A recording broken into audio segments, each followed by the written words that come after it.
Hey there, YouTubers. We're here with another math video again about the surface area of pyramids, starting with this square base pyramid that I've got here.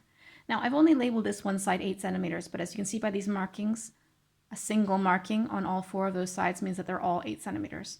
And then going up these side sloping edges of my pyramid as well, I've done these double markings, meaning that they're all the same length as well, and I've labeled that as 20 centimeters.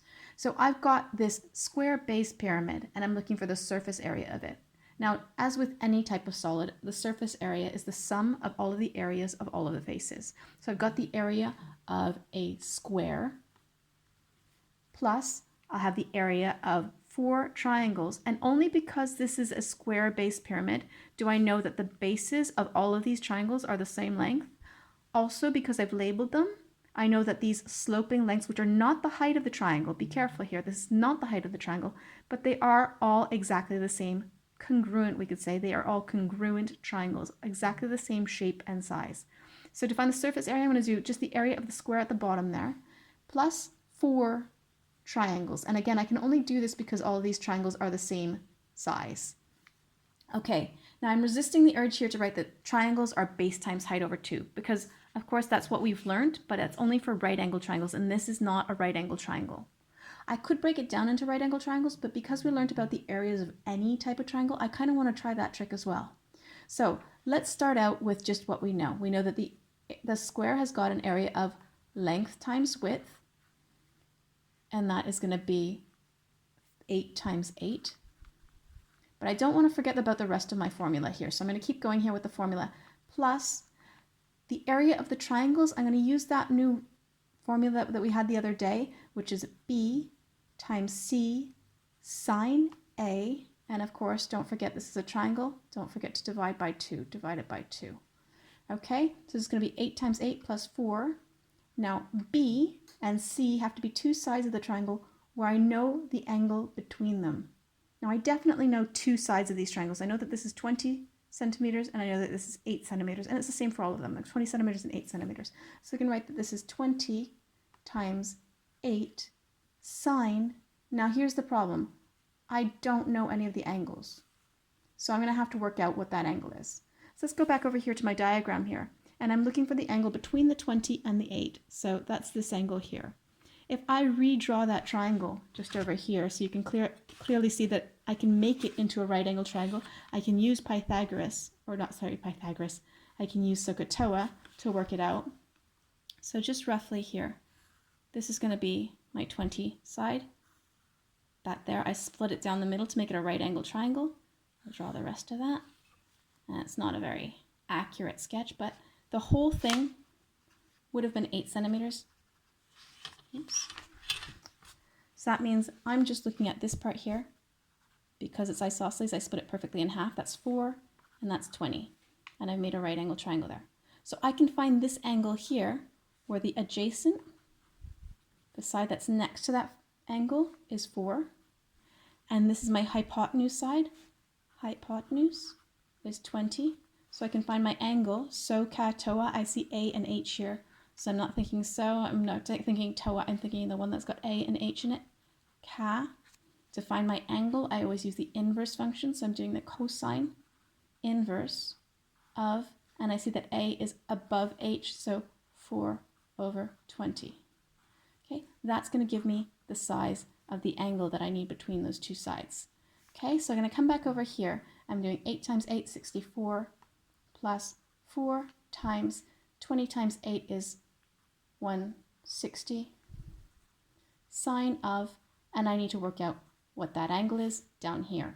Okay, so cosine inverse of 4 over 20.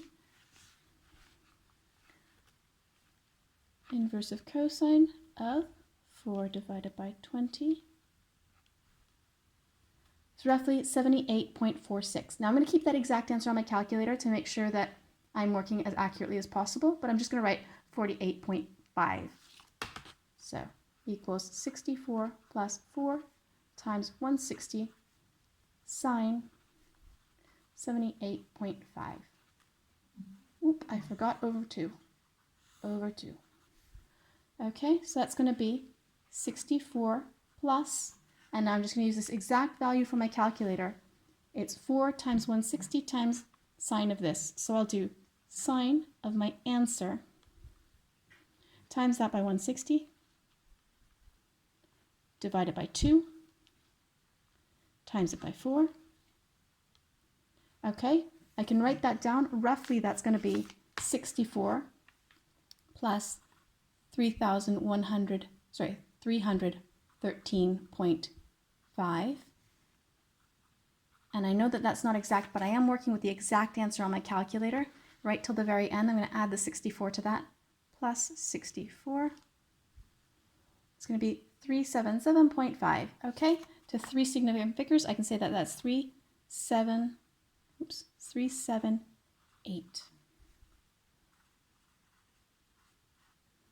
And that was in centimeters, so this is a surface area. That is centimeters squared, area, square area. Okay, so that's one way that you could do it.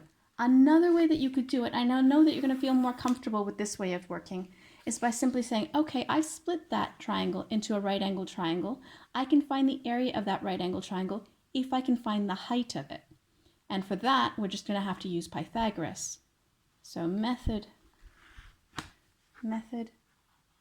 2.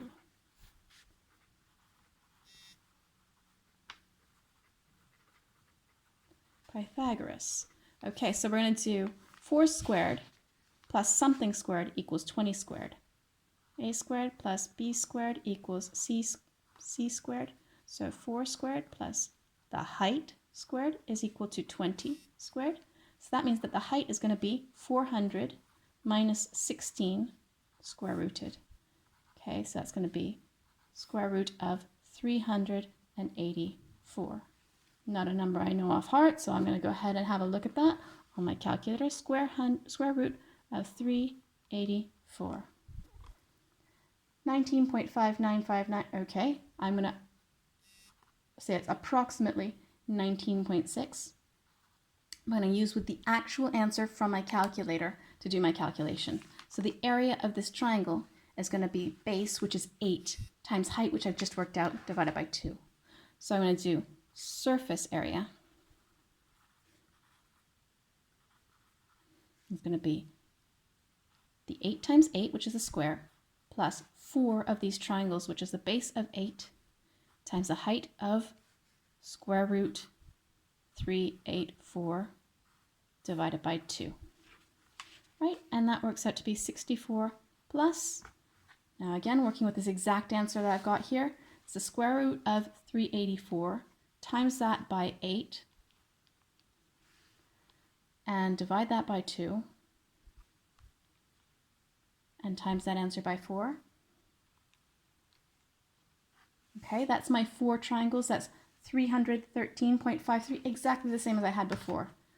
313.5, and of course that gives us 378 to 3 significant figures. Oops, centimeters squared to 3 significant figures.